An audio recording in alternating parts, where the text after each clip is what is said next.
army in Tigray, Ethiopia.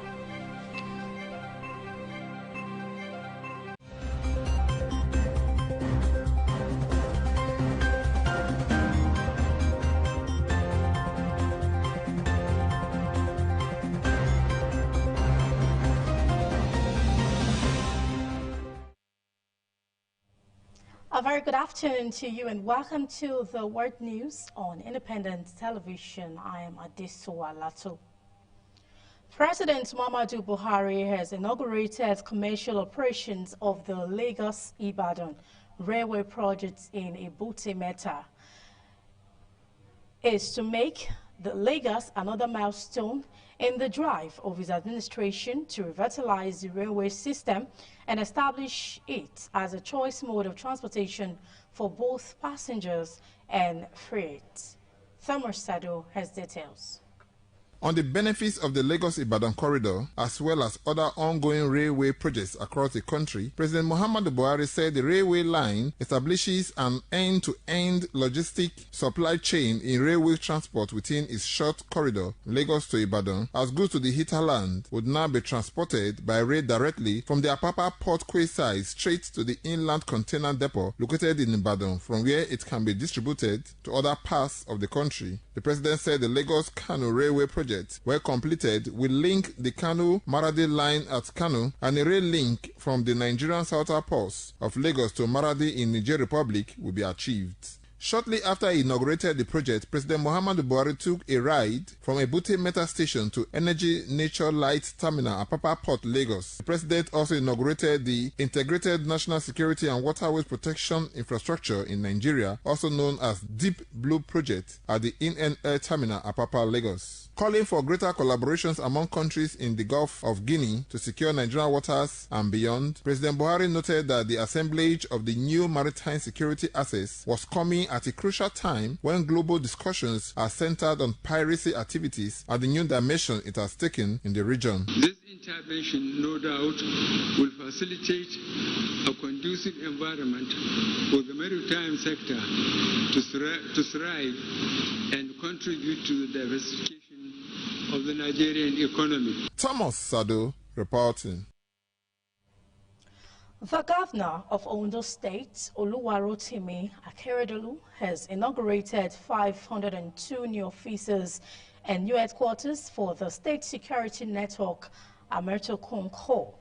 The personal ceremony of the new offices, which is part of activities marking the first 100 days of his second tenure, took place at Gani Fawemi Freedom Arcade, Igbetaro Road, Akure. Ondo State correspondent Jonah Morowa has the details. I do this for the benefit of our region.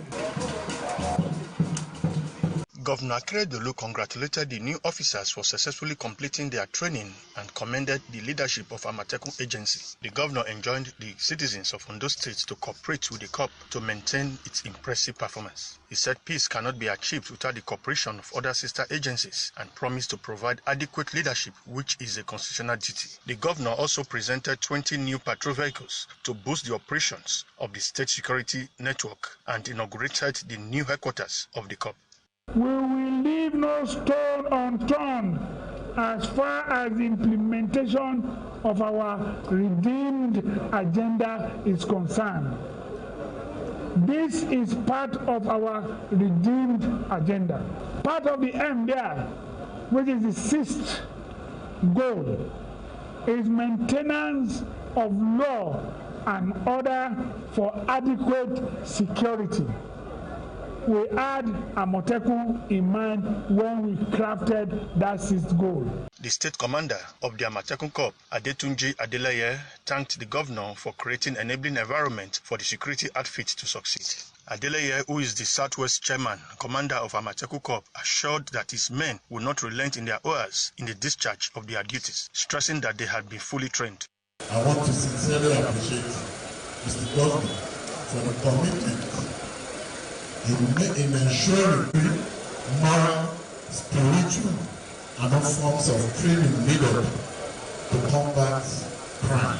We will remain a very safe, fine, and economically viable state. To the investors, we assure you that with the collaboration with other security agencies, it is a warm state for you to explore. Representatives of Amotekun commanders of Osun and Ekiti, traditional rulers, were among those who graced the occasion. From Akure, the Ondo State capital, Jonah Omowa reporting. The Federal Capital Territory Administration has decried the continued violation of land use decree by some residents in the Federal Capital Territory. This was revealed yesterday in Abuja by the chairman FCT Ministerial Tax Team on City Sanitation, Iharata. ITV Abuja correspondent Evie Eguare reports that the chairman said city sanitation will be a continuous exercise. Following the mandate from the Honorable Minister of the FCT, Malam Muhammad Musa Bello, to rid the city of criminal activities, Thursday, the FCT Ministerial Tax Team on City Sanitation destroyed illegal structures and shanties at the Gwarimpa axis of the territory. These shanties, according to report, has become a breeding ground for criminals. Residents at different times have reported the nefarious activities to the FCT administration.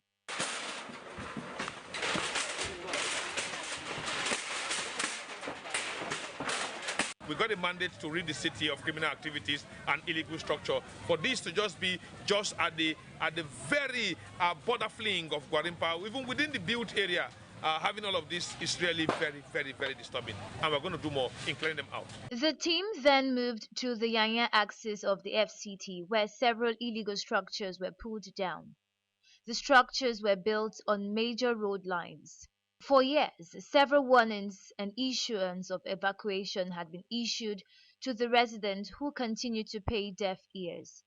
They were, however, given time to get their belongings.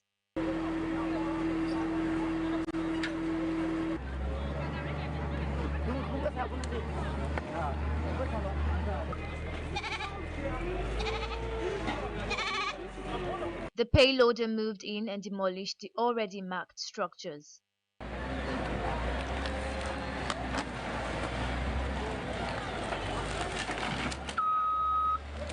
Speaking to press, Chairman, FCT Ministerial Task Force on City Sanitation, Atta Ikaro, shed more light on the demolition.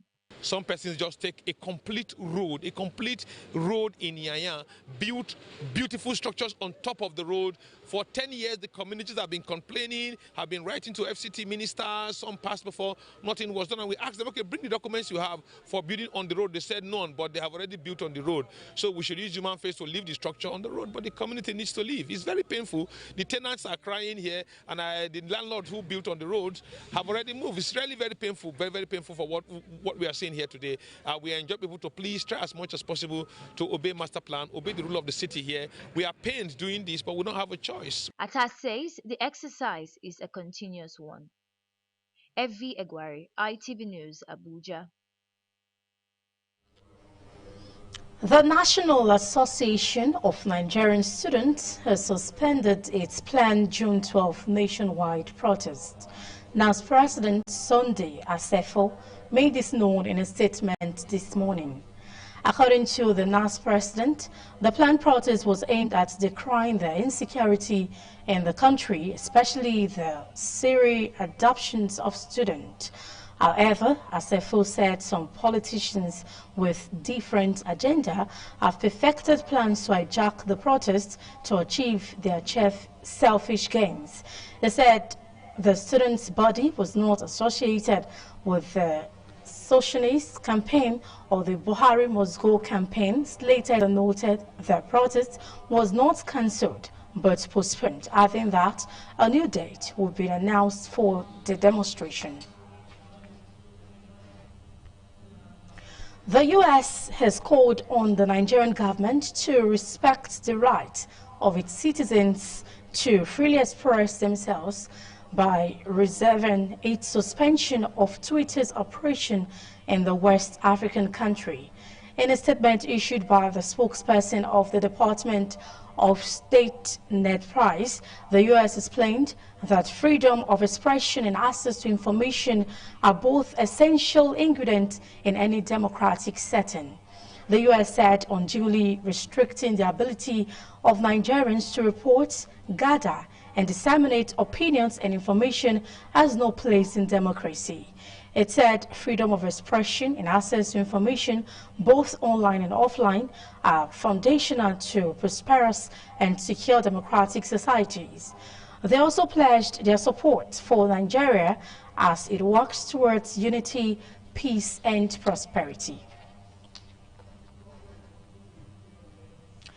Residents of Texan Main Road have appealed to the government of Edo State to prevail on the contractor handling the construction of drainage and walkways on the road to ensure timely completion. The report. For a long time, motorists and residents of Texan Main Road have had a hectic time plying the road and accessing their homes due to the deplorable condition of the road. Respite seems to have come for the residents and motorists plying the road as the state government recently awarded the contracts to rehabilitate the road, construct drains and walkways. Men and equipment were on the site when the news crew visited the area to ascertain the extent of work done. Some residents of the area commended government's efforts in tackling the poor state of the road. They, however, lamented the slow pace of work and appealed for its timely completion, especially now that the heavy rains are here. The government has been trying, but it's more than 1 year and now. They just stopped the work. The work is not moving forward, not moving back. On this one where they are doing now, this whether I walkway also on. Since when they started, the work is not fast at all. It's not fast. So they're supposed to be fast because the amount of pollution where they come out from these streets is very high. So any job where they want to do for this settlement road, they're supposed to be fast so that the rain season will not meet them. But look at now, we are approaching the rain season. First of all, we have to thank the state government for at least picking the road as one of their priority projects. But the major problem is that the job is too slow. The job is slow. At least the rainy season is already here. We have been expecting that by now they should have, started tying the road. But at this point in time, they are still busy with the sidewalk and the gutter. So the job is very, very slow. This walkway now, whether now one side walkway, the other side flyover, I don't know. So what they do? Just use this one as an example. We don't understand the work. We don't know where the work they end. So what they try beg is that I don't say they know they try, but they try, but maybe they still put more effort. Make the work still get ahead. The Permanent Secretary, Ministry of Environment, Mr. Lucky Wasa, in previous interviews have expressed the state government's resolve to fix Texan Main Road. Adesuwa Lato reporting. President Muhammadu Buhari has appointed Mr. Balarabe Ilela, a veteran broadcaster, as the Director General of the National Broadcasting Commission.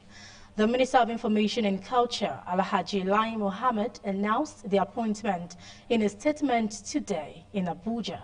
He said Mr. Ilela's appointment was for 5 years tenure in the first instance. You're watching the World News on Independent Television. Still to come. Democrats demand more probe into alleged seizure of lawmakers' Apple accounts.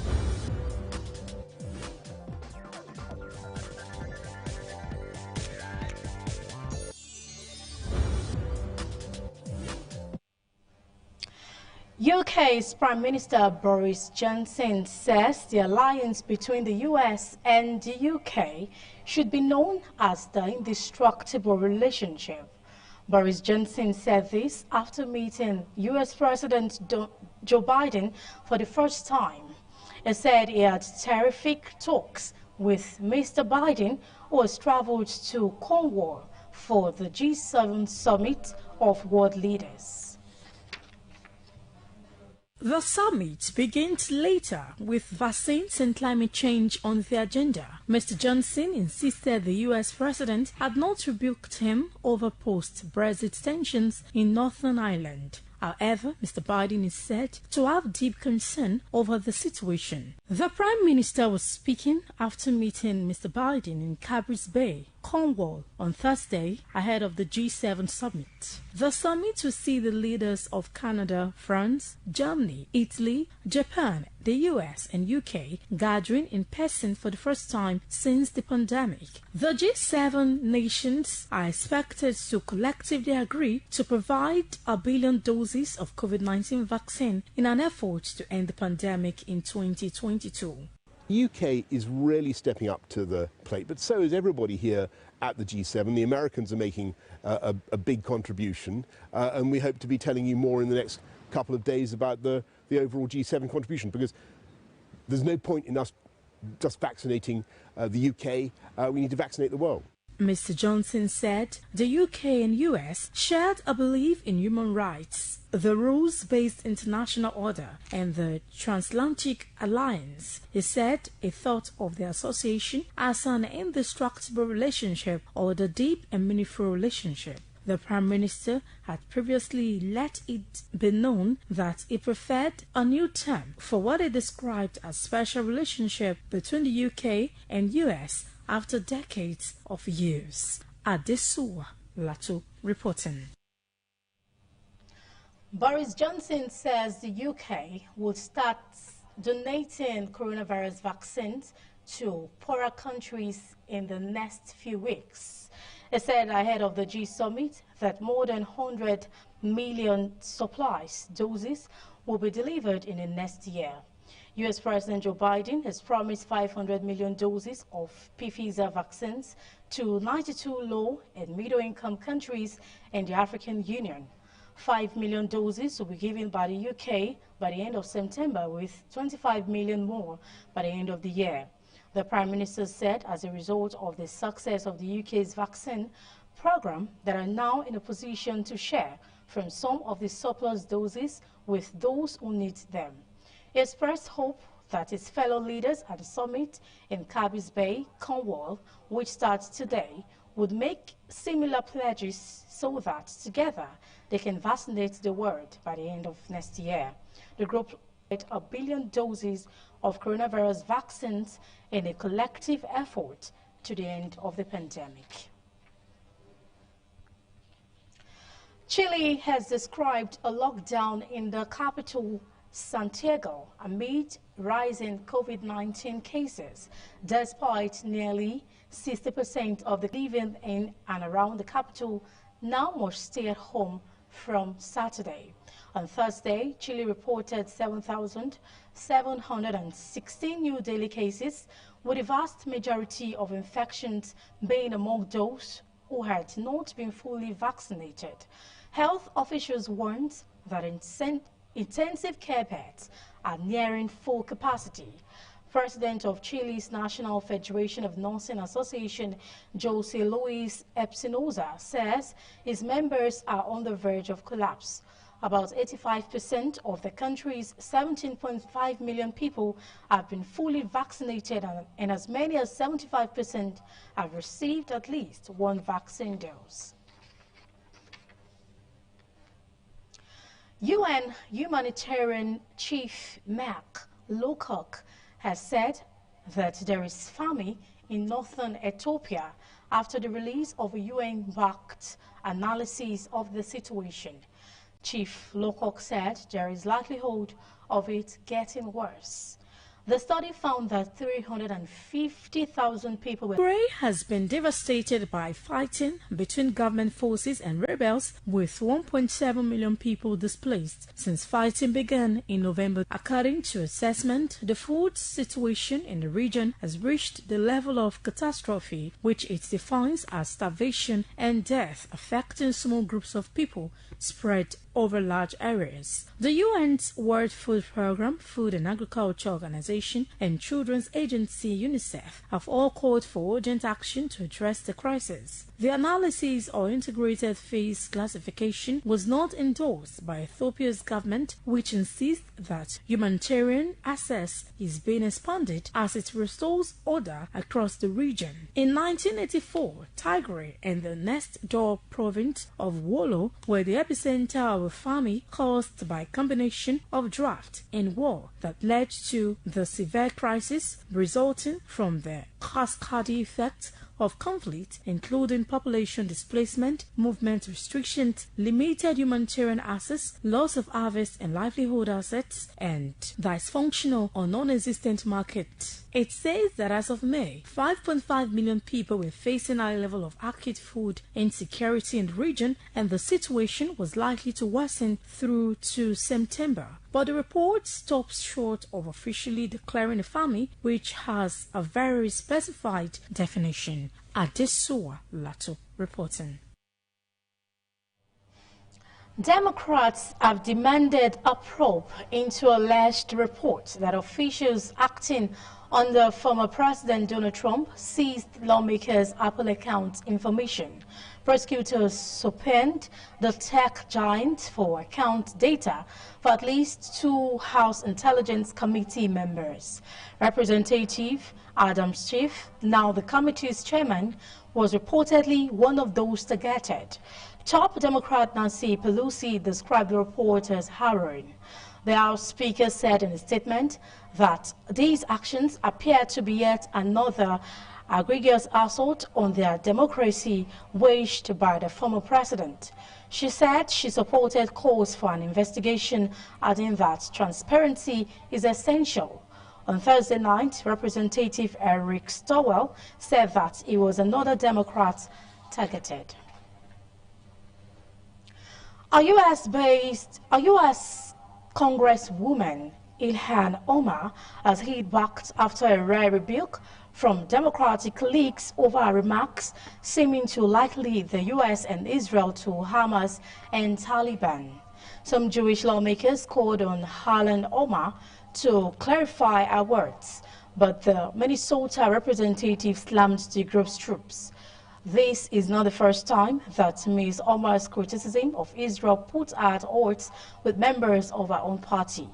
In 2019, she apologized for implying money was behind support for Israel. The row comes only weeks after hostilities in the Middle East ended in ceasefire and amid rising reports of anti-Semitic attacks against American Jews. But Ms. Omar's mention of militant Islamist group Hamas and the Taliban in the same breath as the U.S. and Israel rankled some of her fellow Democrats.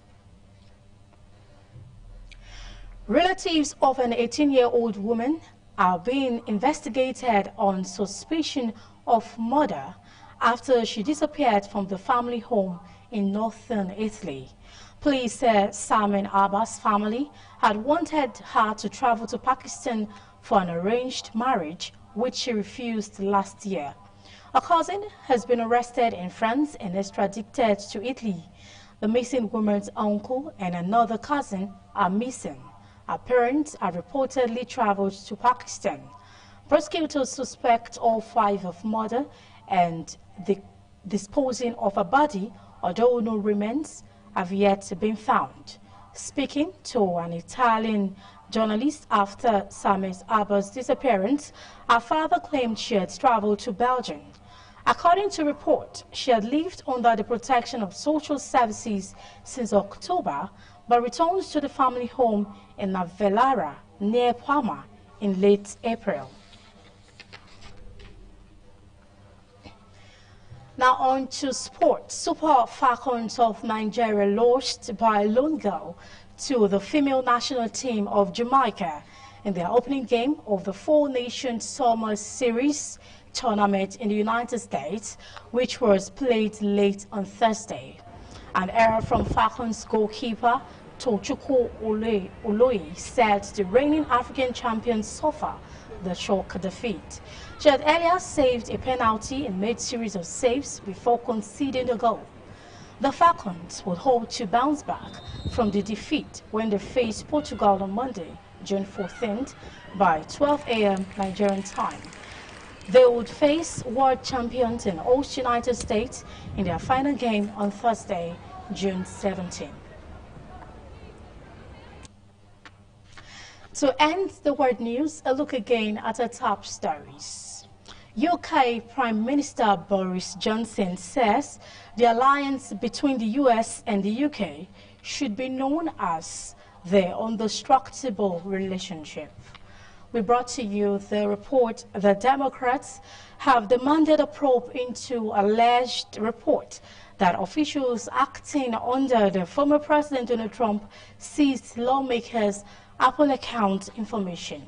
And finally, on the world news, UN Humanitarian Chief Mark Lowcock has said there is famine in northern Ethiopia after the release of a UN-based analysis of the situation.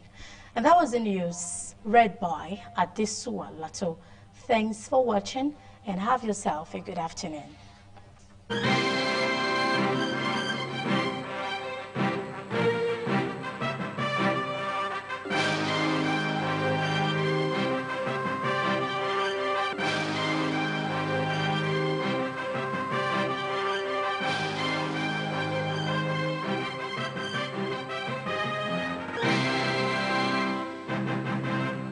Independent television news, truly independent.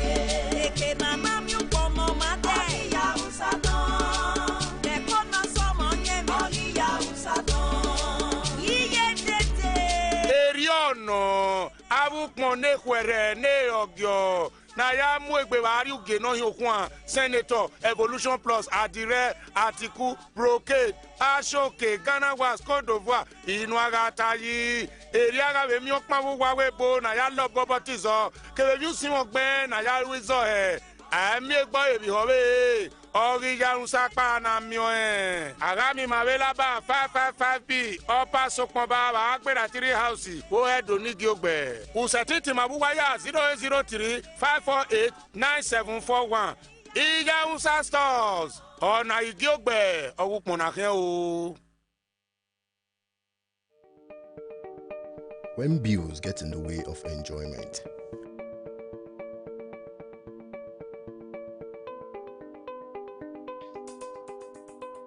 nothing beats that handy rescue.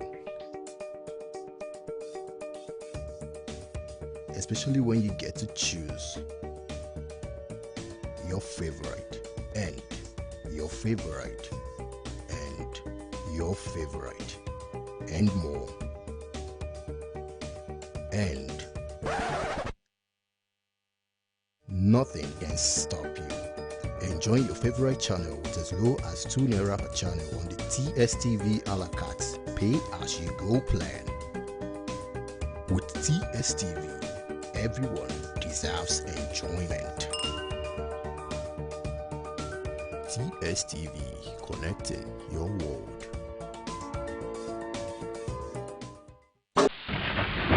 This is ITV. Keep watching ITV, man. Keep watching ITV. No shaking.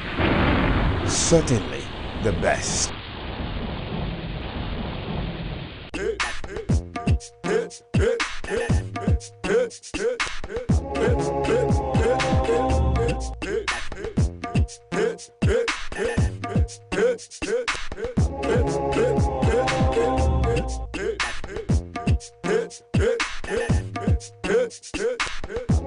Oh man, no doubt, man. It's a lovely Friday, another weekend in the city of Benin and across the country. And it's about time to do what we do. Turn up the heat, man, and get things turned up right here on your program, my program, Lunchtime Friday. Strictly nothing but Nigerian jams all the way. So we keep it right here, green, white, blue, fresh, 24/7. That's how we get down. So if you're there, I'm saying welcome on board, wake up to where the party kickstarts every weekend. How you doing? Wow, it's been a wet day, like everywhere. it's cold. I'm loving the weather. It's all good. I don't know about you, but if you're extremely cold, don't worry. What I'll be doing right here at the end of the day, we enable you shake out the cold, and you'll be back on your feet, just the way you are. That's what. My name is Sydney Shocker. Welcome on board. Now check it out. A whole lot happened this week, man. A whole lot. Tiwa Savage and Shay fought. Oh, they were almost going physical, man. You know what I mean? Oh, yeah. We're going to find out how it transpired and what people actually said and what one of them said, you know, have to do with the fight. Yeah, then somebody talked about Davido as well. This and more, we go for it. But before we get all that done, let's get the afternoon started with this piece coming out from a man, Burna Boy, international Grammy Award winner. This one guy said to be arrogantly talented. That's right. He walks out on set and every now and then, if you don't like what you're asking him, but that doesn't stop the fact, or steal the fact from the brother that he's got it locked down here when it comes to talent. He covers 1 kilometer. It's a fresh, brand new one. Let's go kick it. And right after this track, you're going to see a couple of new tracks out there. And then when I come right back, we're going to jump onto what's been happening all week in the entertainment scene right here in Niger, Bongo. I'll be back. Burna Boy, Kilometer, boom. Take it.